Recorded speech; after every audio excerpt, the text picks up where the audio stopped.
Ihr wollt euren Ableger zum Bewurzeln bringen, wisst aber nicht, welches Medium ihr benutzen sollt. Ich habe es jetzt 3 Monate lang mit verschiedenen Sachen für euch getestet. Deswegen schnacken wir nicht lang. Wir gehen direkt rein. Let's go!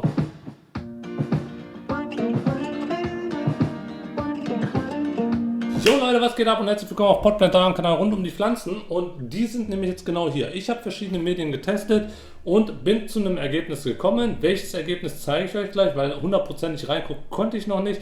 3 Monate lang befanden die sich jetzt hier in Perlit, Moos, Wasser, bla bla bla. Und wir gucken jetzt nach und nach mal hier rein, welches von den Pflanzen am besten bewurzelt ist.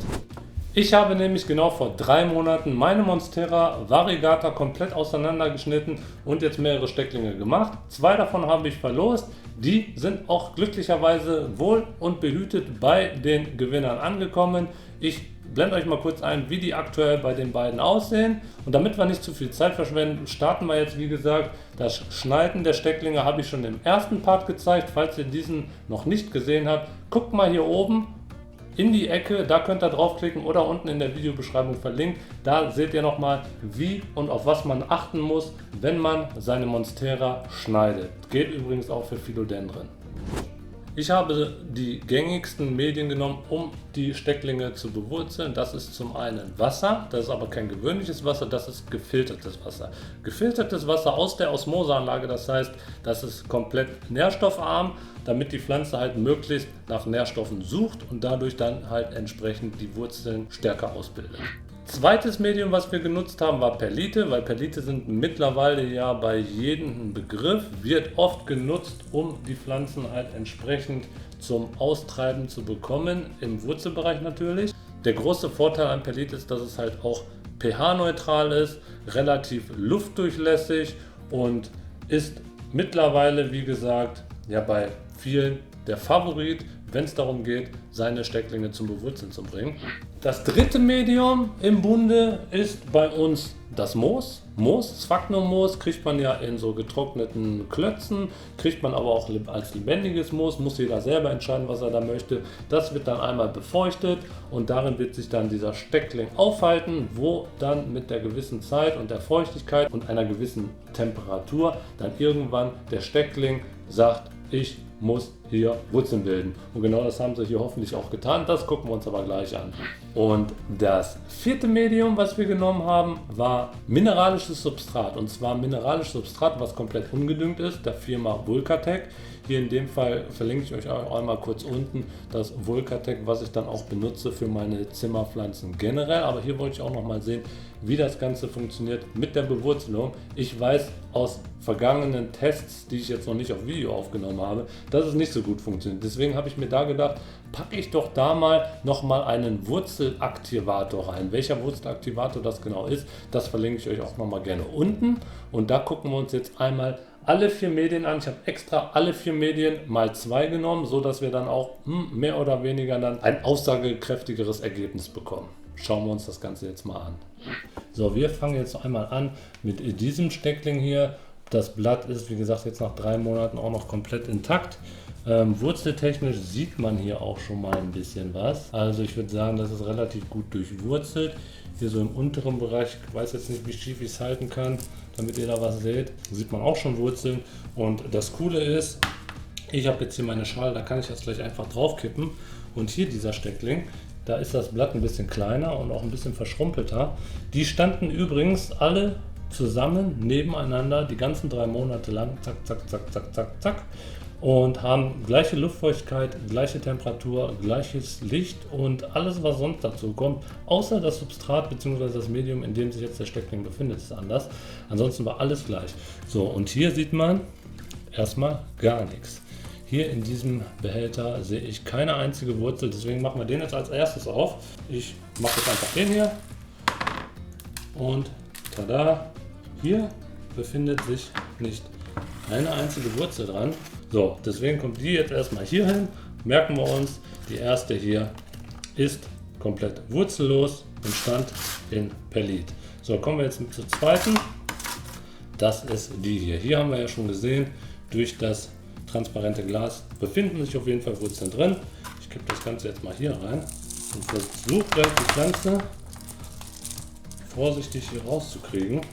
Aber hier muss ich sagen, das sieht doch schon mal gut aus. Also hier wurzeltechnisch ziemlich gut, muss ich ganz ehrlich sagen. Perlit einmal ohne Wurzeln und einmal mit Wurzeln.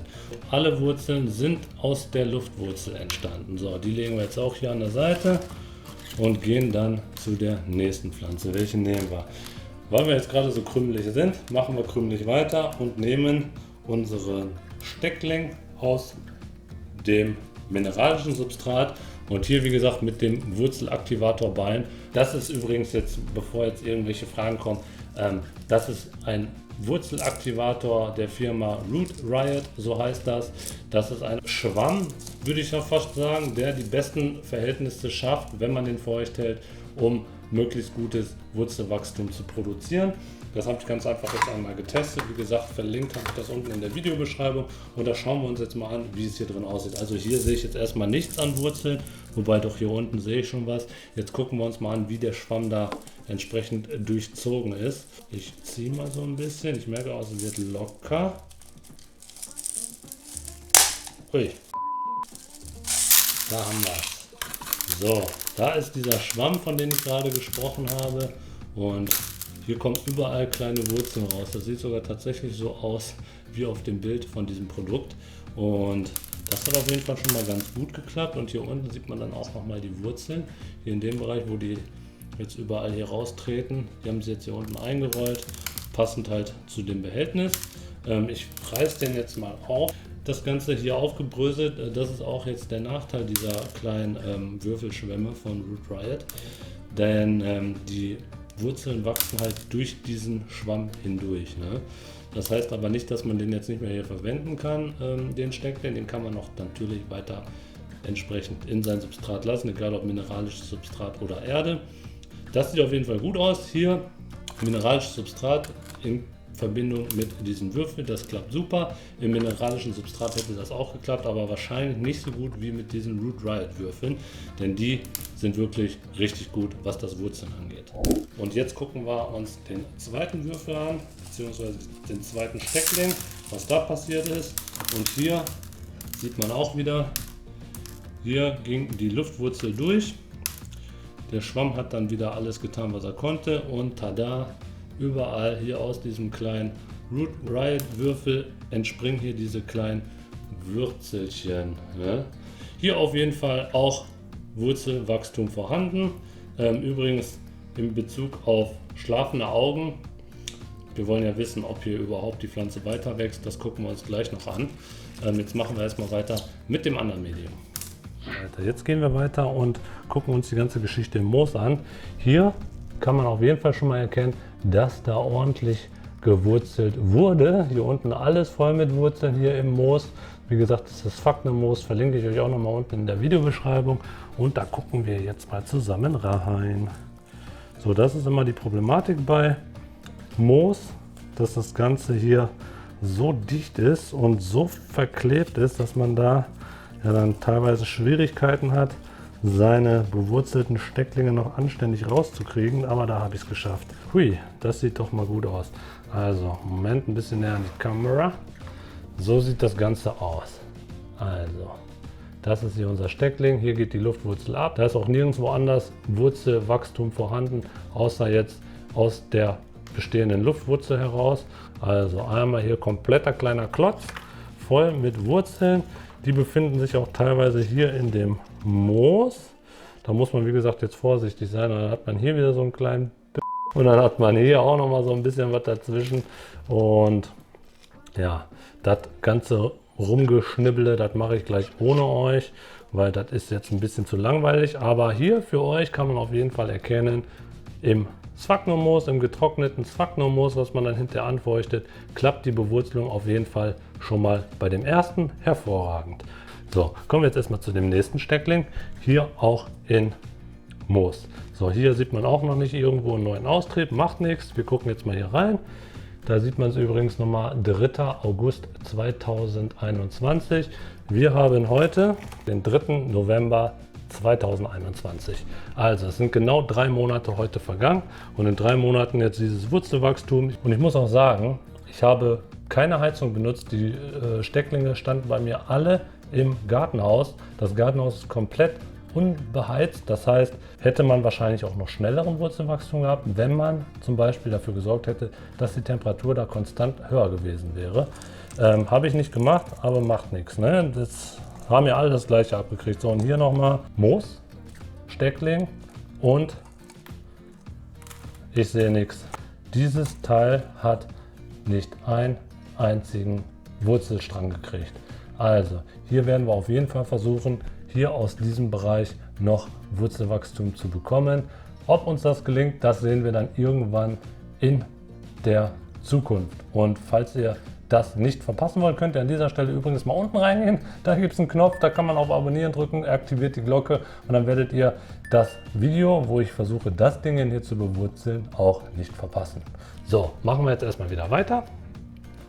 Und zwar mit dem Medium Wasser. So, kommen wir jetzt zu meinem Lieblingsmedium und das ist Wasser. So, bei Wasser haben wir nicht die Problematik wie jetzt bei den anderen Sachen. Ist es zu feucht? Ist es noch zu trocken? Müssen wir wieder ein bisschen gießen? Weil hier wissen wir, hier packen wir Wasser rein. Wenn hier Wasser weg ist, gießen wir neues nach. Ist jetzt zu viel drin, schwappt's über. Mein Gott, also leichter geht es ja wohl nicht. So, und da gucken wir uns jetzt mal an, wie es hier drin aussieht. Und wurzelmäßig ist der nächste Vorteil. Wir gucken hier einfach rein, befinden sich hier drin Wurzeln. Ist da irgendwas am Gammeln oder braucht die Pflanze sonst irgendwie was? Bei Moos sieht das schon ein bisschen anders aus, da guckt man rein, dann vielleicht hebt man da noch mal was an, alles so ein bisschen blöd. Bei Perlit ist es genauso blöd, da muss man dann auch immer so ein bisschen wegschieben, gerade wenn man kein transparentes Behältnis hatte. Und hier bei Wasser guckt man einfach hier durch, man sieht, okay, da ist was, und wenn man hier, wie gesagt, auch kein transparentes Behältnis hätte, könnte man einfach oben reingucken und dann sieht man spätestens dann, ob hier drin alles in Ordnung ist. Und in diesem Fall würde ich sagen, ist alles in Ordnung. Jetzt haben wir hier drin so ein bisschen Schlieren, ein bisschen Algenbildung, ist aber nicht weiter schlimm. Hier dieses Wasser habe ich genau einmal gewechselt, ich glaube nach einem Monat, und danach, jetzt nach 2 Monaten, nicht einmal das Wasser gewechselt, nur mal ein bisschen aufgegossen, fertig. So, und das sind unsere Wurzeln.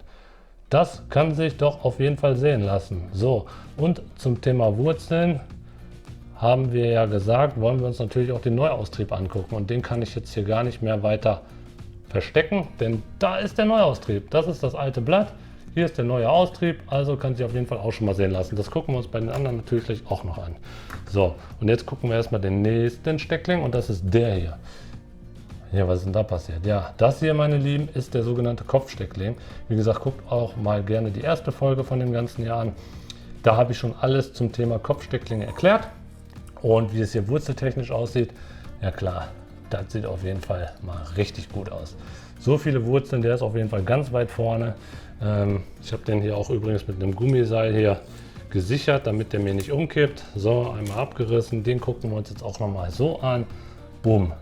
Das sind die Wurzeln. Also hier muss man auch nicht mehr lange warten. Den kann man jetzt auch so ganz gepflegt in sein Substrat der Wahl einpflanzen, und das Ganze wird dann hier auch losmarschieren, wie man ja auch schon hier oben erkennen kann. So, fangen wir an mit dem ersten Steckling in Perlit. So, hier mit dieser Luftwurzel hatten wir ja überhaupt kein Wurzelwachstum. Das bedeutet, ja, haben wir denn hier eventuell ein schlafendes Auge geweckt? Da gucken wir jetzt einmal kurz nach. Das ist übrigens mein Hund. Tschüss Hundi, gute Nacht. Ich sehe hier nichts. Also in der Regel befindet sich dann das schlafende Auge irgendwo hier in dem Bereich der Nodie. Ist nicht vorhanden. Übrigens alles zum Thema Nodie findet ihr auch im ersten Part. Ich kann mich nur wiederholen. Ich sehe hier nichts, würde aber mit Sicherheit herausspringen, wenn das Ganze hier gewurzelt hätte. Hat es nicht, also haben wir jetzt auch erstmal kein schlafendes Auge. So, das Ganze gucken wir uns jetzt bei dem anderen Steckling an, der hier im Perlit bewurzelt ist, und da haben wir doch tatsächlich ein schlafendes Auge. Das war vorher nicht zu sehen, komplett nicht zu sehen, so wie jetzt bei diesem Steckling. Ich weiß nicht, ob man meinen Hund gerade trinken hört, der trinkt wie ein Bekloppter gerade, aber ist nicht schlimm. Wir lassen uns da natürlich nicht von aus dem Konzept bringen. Okay, bin ich jetzt. So, ich warte eben, bis mein Hund aufgehört hat zu trinken, weil das ist schon ziemlich laut. Ich weiß nicht, ob ihr es hört. Warten wir noch mal kurz. So, mein Hund ist fertig mit Trinken. Ach, da ist er ja. Fritzi, willst du auch mal kurz in die Kamera? Hi, mein Schatz. Willst du mir mal ein bisschen assistieren? Ne? Okay. Komm, geh mal wieder schlafen. Gute Nacht, Dicker. So, wir machen jetzt hier weiter mit dem anderen Steckling aus dem Perlit. Und hier befindet sich ein schlafendes Auge. Das schlafende Auge, was jetzt hier heraustreten wird und hier in diesem Bereich dann auch einen neuen Austrieb entwickelt, der dann wieder zu so einem Blatt wird. Und aus diesem entspringt dann wieder so ein Trieb. Das geht dann immer so weiter, bis die Pflanze dann irgendwann mal ganz groß ist. Wenn wir dieser Pflanze jetzt entsprechende Nährstoffe zuführen würden, dann würde dieses schlafende Auge auch entsprechend schneller gedeihen und wachsen. Und dann hätten wir hier auch nach relativ kurzer Zeit schon wieder eine ganz neue etablierte Pflanze. Und das ist auf jeden Fall jetzt ganz schön. Hier kann man auf jeden Fall sagen, Perlit hat funktioniert, hier bei der nicht, macht nichts. Jetzt geht es weiter mit den beiden Stecklingen aus dem mineralischen Substrat mit der Kombination Root Riot Würfelschwamm. Hier haben wir bestimmt auch irgendwo einen neuen Trieb, der sich jetzt hier langsam entwickeln wird, und ich habe ihn auch schon gefunden. Hier befindet sich das neue schlafende Auge, was sich auch vorher überhaupt nicht hier dargestellt hat. Jetzt ist es zu erkennen, nachdem die Pflanze bzw. der Steckling hier Wurzelwachstum produziert hat. Hieraus wird das ganze Ding entspringen, genauso wie bei der anderen Pflanze. Und jetzt gucken wir uns das Ganze bei dem anderen Steckling auch noch an. Wie gesagt, auch gut durchwurzelt. Und hier sehe ich jetzt auf Anhieb erstmal kein schlafendes Auge, aber da sieht man diesen helleren Punkt und da wird sich auf jeden Fall auch ein neuer Trieb entwickeln, genau hier in dem Bereich. Das ist auch schön, der ist natürlich jetzt noch ein bisschen kleiner, das schläft auch noch mehr oder weniger, das heißt, hier müssen wir der Pflanze bzw. dem Steckling auch wieder mehr Zeit geben, lassen wir das Ganze noch wurzeln, aber rein theoretisch könnte man das Ganze jetzt auch schon so in einen Topf pflanzen, ein bisschen Nährstoffe dazu und das Ganze wird dann irgendwann hier heraustreten und ganz normal weiter wachsen. Hier, der im Moos, ist ja gar nichts geworden. Das Blatt sieht eigentlich noch so ganz okay aus, aber überhaupt gar keine Wurzeln. Da befindet sich ein ganz kleiner heller Punkt, das ist das sogenannte schlafende Auge. Hier wird die Pflanze neu austreiben, sofern sie denn schafft, hier überhaupt Wurzeln zu bilden. Das Ganze ist natürlich jetzt schwer für die Pflanze hier überhaupt an irgendwelche Nährstoffe zu kommen, weil ohne wirkliche Wurzeln wird es schwer hier überhaupt, wie gesagt, Nährstoffe aufzunehmen. Aber wir werden das Ganze natürlich nicht aufgeben und versuchen weiter bewurzeln zu lassen. Wie gesagt, kommt in einer anderen Folge. Jetzt gehen wir hier nochmal weiter. Das Ganze im Moos Nummer 2. Sieht wie gesagt so aus. Hier das Ding, was da so komplett durchwurzelt war. Hier haben wir das schlafende Auge von diesem Steckling hier im Moos. Das ist ja, wie gesagt, der zweite. Sieht auf jeden Fall ganz gut aus. Hier das gleiche Prozedere wie bei den anderen und das Ganze wird auch weiter austreiben. So, und jetzt kommen wir zu dem coolsten von allen. Das sind die beiden im Wasser. Wie gesagt, kein einfaches, normales Wasser, sondern Osmosewasser. Aus meiner Osmoseanlage kommt übrigens auch bald noch ein Video, wo ich übrigens auch eine Osmoseanlage verlosen werde. Seid also gespannt. Hier der Steckling, hier schlafende Auge gewesen. Aus diesem schlafenden Auge ist dieser Stiel gewachsen und hat dieses Blättchen hier entwickelt. So, und das Coole ist, aus diesem Bereich hier, man sieht schon die Verdickung, das wird dann das nächste Blatt. Wird auch nicht ein besonders großes Blatt, weil es halt noch sehr kurz ist, sieht man hier in dem Bereich. Normalerweise, wenn es jetzt hier wäre, wäre es ein richtig großes Blatt im Verhältnis zur Pflanze. Bleibt jetzt aber relativ klein, macht nichts. Hauptsache wir haben hier den Austrieb. Hier das Ganze ist jetzt neu gewachsen und jetzt gucken wir uns den Kopfsteckling an. Das Teil ist natürlich jetzt gigantisch. Hier sieht man, wie das Ganze sogar schon mit der neuen Produktion, der neuen Luftwurzel hier vonstatten gegangen ist. Also das ist hier alles komplett neu. Und hier, das ist jetzt das neueste Blatt. Sieht super aus, super kräftig. Hier super viele neue Wurzeln. Das Ganze ist hier noch ungedüngt. Da sieht man mal, wie viel Energie so eine Pflanze noch in sich speichert. Hier ist noch nicht zugedüngt worden. Trotzdem hier einen relativ soliden Neuaustrieb. Und das Ganze werde ich jetzt demnächst einpflanzen bzw. noch ein bisschen wurzeln lassen, damit wir hier eine übelste Monstera-Farm auf die Beine gestellt bekommen. So, wir sind jetzt hier soweit durch, würde ich sagen. Ich habe die ganzen Stecklinge da drüben jetzt nochmal geordnet und so ein bisschen gereinigt. Hier auch nochmal in einem Glas gepackt mit Wasser, damit ich da noch so ein bisschen mehr Wurzelwachstum kriege. Und dann überlege ich mir, was ich demnächst in der nächsten Monstera-Folge so zeige, weil ich habe ja noch eine andere Monstera, die ist ja relativ groß, die habe ich vor ein paar Monaten ja komplett ins mineralische Substrat umgetopft. Wie es da aussieht mit den Weißanteilen, da gab es zum Beispiel auch ein großes weißes Blatt. Das gucken wir uns dann auch mal an, falls ihr dieses Video übrigens nicht gesehen habt. Das verlinke ich euch jetzt mal hier oben. Und wenn ihr wissen wollt, was es hier mit den schlafenden Augen auf sich hat, ist nämlich auch nochmal eine ganz spannende Geschichte, weil das ist die Mutterpflanze, die ist ja hier auch komplett neu ausgetrieben, wie man sieht. Und da habe ich nochmal ein separates Video gemacht, falls ihr dieses Video noch nicht gesehen habt, könnt ihr hier unten auch nochmal reinklicken. Da geht es nämlich nur um die Thematik schlafende Augen. Und jetzt würde ich sagen, gehen meine Augen ins Bett. Denn die Augen wollen jetzt auch schlafen. In diesem Sinne, kümmert euch um eure Pflanzen und haut rein.